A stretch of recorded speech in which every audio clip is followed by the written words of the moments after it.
सई प्रधान, doctor प्रधान. कोण आहे? करुणा? राधा?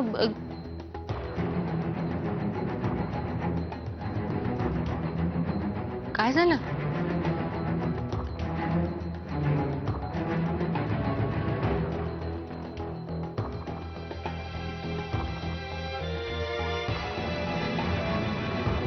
काय झालं करुणा?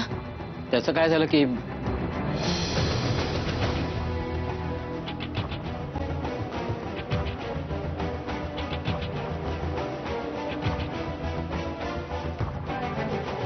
मला सुरुवातीपासूनच केदारबद्दल शंका होती. म्हणजे ज्या सहजतेने त्यांनी राधा सौरभचं लग्न, त्यांचं नातं हे ऍक्सेप्ट केलं, रादर वेलकम केलं, ते सगळं मला फार संशयास्पद वाटत होतं. शेवटी त्याचा मूळ स्वभाव वर उफाळून आलाच. पण या सगळ्यात सौरभचं म्हणणं काय? नाही, त्याला यातलं काहीच माहित नाहीये आणि त्याला एवढी मोठी घटना फोनवर सांगणं योग्य नाही असं राधाचं म्हणणं आहे. आणि तिचंही बरोबर आहे. त्याला आवडणारं काम करायला तो गेलाय आणि कदाचित त्यात त्याचं करिअरही होऊ शकणार आहे. आणि अशा वेळी फोनवर ही गोष्ट त्याला सांगायची म्हणजे योग्यही नाही. आणि या गोष्टी समोरासमोर बसूनच बोलायला हव्या. मला तर आता काही समजतच नाहीये घारुणा, या सगळ्यातून मार्ग कसा काढायचा? तुम्ही जे सांगताय ते भयंकर आहे. म्हणजे त्याचा विचार केला तर आता कुणाचाच राधाच्या बोलण्यावर विश्वास बसणं कठीण आहे. खरंय, केदारने मोठ्या हुशारीनं सापळा रचलाय आणि त्यातून मार्ग निघणं म्हणजे अवघडच आहे. पण कदाचित सीमाचं डोकं थंड झालं तर तिला राधाचं म्हणणं पटेल आणि यश कोकणातून परत आला ना की तोही तिला समजावेल. बघूया, थोडा वेळ जाऊ दे, मग बघूया. पण आता तुम्ही इथे आहात म्हणजे मला राधाची काळजी नाही. नाही नाही, तिच्याबद्दल तुम्ही निश्चिंत राहा. पण काही घडलं त्या घरी तर मला लगेच प्लीज कळवा. बरं, मी निघतो. काळजी घ्या. राधा अगदी कोमेजून गेलीये. येतो मी. घारुणा, हा, थँक्यू व्हेरी मच. कधी कधी रक्ताचं नातं नसतानाही जुळलेली नाती ही जास्त जवळची बनतात. पुन्हा एकदा थँक्स. मी हेच म्हणू शकतो. थँक्यू.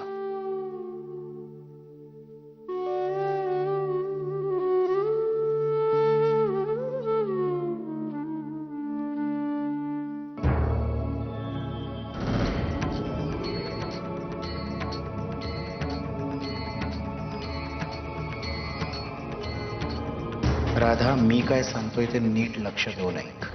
त्याला जरा देखील विरोध करण्याचा प्रयत्न केलास तर गार्गीच्या आयुष्याची राख रांगोळी करीन मी. यापुढे तुझं या घरच्यांशी काही नातं राहिलं नाही. यापुढे सौरभशी आणि या घराशी तुझा संबंध संपला. तुझा आमच्याशी यापुढे कोणताही संबंध राहिलेला नाही राधा. सौरभची शपथ आहे तुला.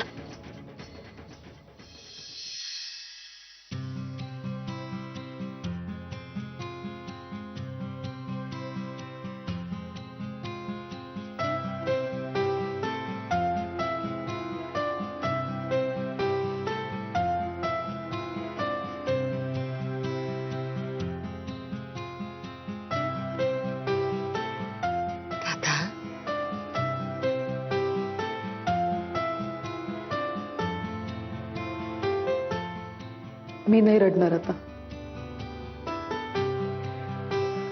मला माझ्या बाळाची काळजी आहे.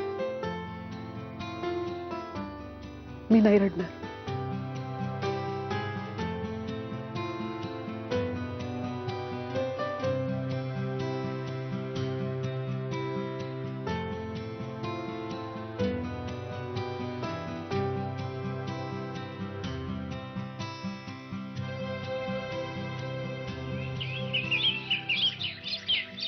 सुहास्य तुझे मनासी मोही, सुहास्य तुझे मनासी मोही, जशी न मोही सुधा सुराही जशी न. हॅलो, बोल गार्गी. हॅलो केदारराव, सीमा वहिनींनी आई बाबांना असं अचानक का बोलवून घेतलंय? तुम्हाला काही माहितीये का? नाही म्हणजे रंजितांनी स्वतः फोन केला होता बाबांना, तुझे. म्हणून मी तुम्हाला विचारते, काही झालंय का घरी? हो हो, मला माहितीये. मग काय झालंय घरी नेमकं? सुहास्य तुझे. प्लीज सांगा ना मला, मला ना खूप टेन्शन आलंय हो. केदारराव, आणि रंजुताईंनी फोनवर असं स्पष्ट सांगितलंय की गार्गी आणि आजोबांना आणू नका म्हणून. मला प्लीज सांगा ना, काय झालंय घरी? मला खूप भीती वाटते हो. हे बघ गार्गी, काहीही झालेलं नाहीये. आणि काही झालं असेल तरी तू का काळजी करते? मी आहे ना, मी सांभाळेन सगळं. मी काही झालं तरी तुला वाऱ्यावर सोडणार नाही, कळलं? सो डोंट वरी. जशी न मोही. केदारराव, पण काहीतरी घडलं असेल ना, म्हणूनच रंजुताईंनी असा निरोप दिलाय फोनवर. हे बघ Gargi, you don't bother, okay? आणि आता तू माझं गाणं ऐक, कसं वाटतंय मला सांग. हॅलो केदार. तुझ्या लोचनी हा, तुझ्या लोचनी हा प्रकाश विलसे. तुझ्या लोचनी हा,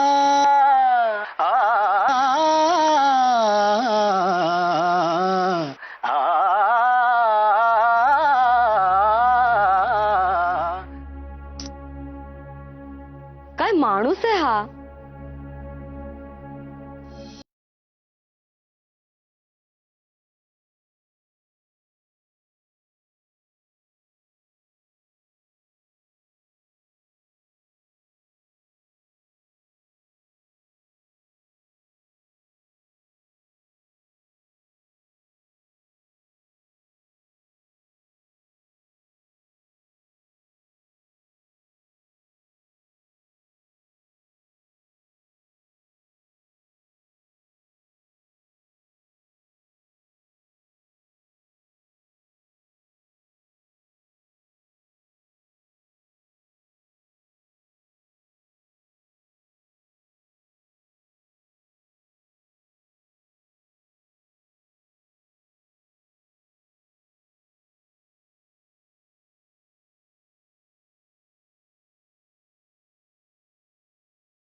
सौरभ,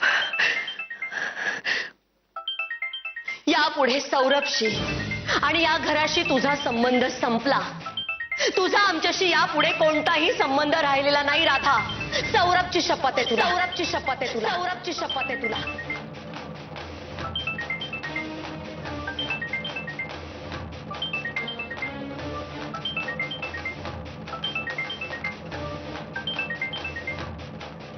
सौरभची शपथ आहे तुला. सौरभची शपथ आहे तुला. सौरभची शपथ आहे तुला. सौरभची शपथ आहे तुला. सौरभची शपथ आहे तुला. सौरभची शपथ आहे तुला.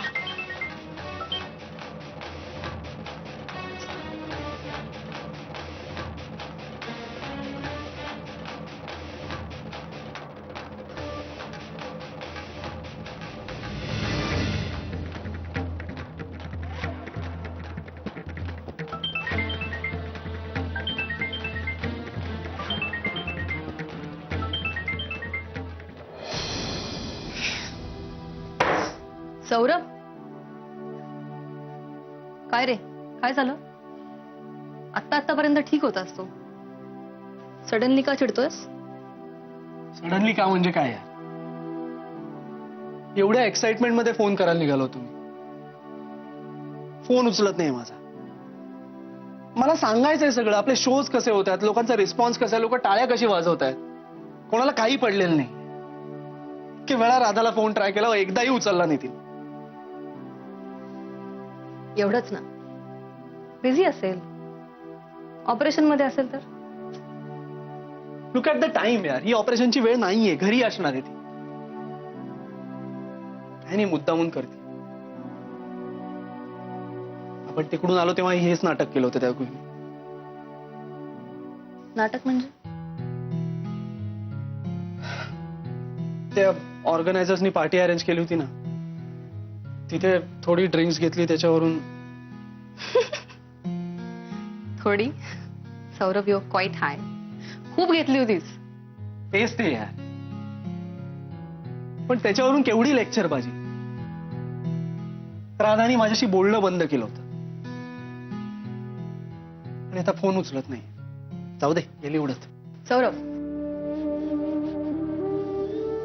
मानसवरून तू मला इतकं लेक्चर देतोस नेहमी, आणि आता इतक्या छोट्या कारणावरनं चिडतोयस. Come on. छोटं कारण नाही यार रिया,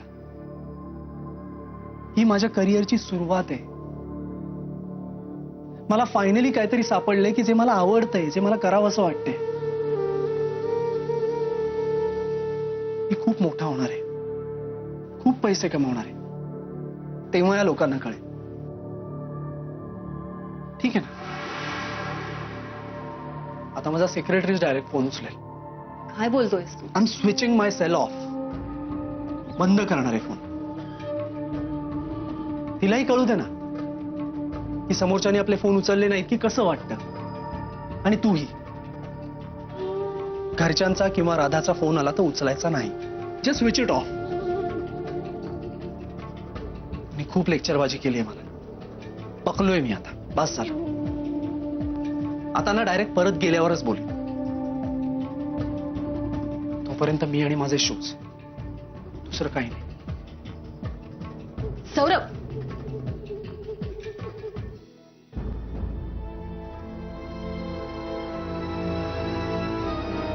मधुकरराव,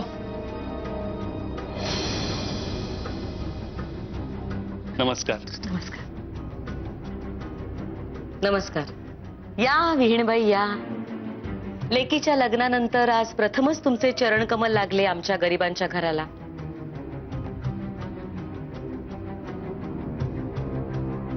नाही, काहीतरी काय बोलताय? आम्ही तर गणपतीमध्ये. नाही, गणपतीत तुम्ही आला होता तो, पण या मुलीच्या आई नव्हत्या ना आल्या. त्यांचं मन खात असेल त्यांना. अहो, काहीतरी काय बोलताय? ही काय बोलण्याची पद्धत झाली? छान. मला वाटतं सीमावहिनी, तुम्ही थोडं स्पष्ट बोललं तर बरं होईल. स्पष्ट?